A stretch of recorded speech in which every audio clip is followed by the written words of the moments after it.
Syedrolun Baitul Mal Aceh Utara mulai membangun 273 rumah fakir miskin yang tersebar pada 27 kecamatan di sana. Program dengan sumber dana zakat dan infak tahun 2019 dan 2020 ini menguncurkan anggaran senilai 20,4 miliar rupiah. Pembangunan ditandai dengan peletakan batu pertama oleh Wakil Bupati Aceh Utara dan Kepala Baitul Mal Aceh Utara di Desa Baruh Kuta Bate, Kecamatan Merah Mulia.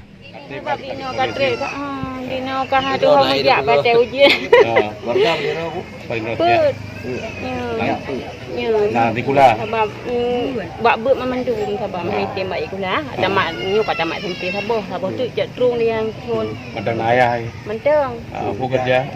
Mak laut. Gimana cara Bu merempok rumahnya Bu? Oh, mana tu bayangkan lagi la lumpur dan senang datang ke dia. Nak tunjuk proposal. Nah, banyak dah. Dalam kesempatan itu, Syedrolun juga dilakukan pesiju tim pengawasan pembangunan rumah fakir miskin oleh ulama di kecamatan tersebut. Dari Loksukun, Jafarudin, Serambi On TV.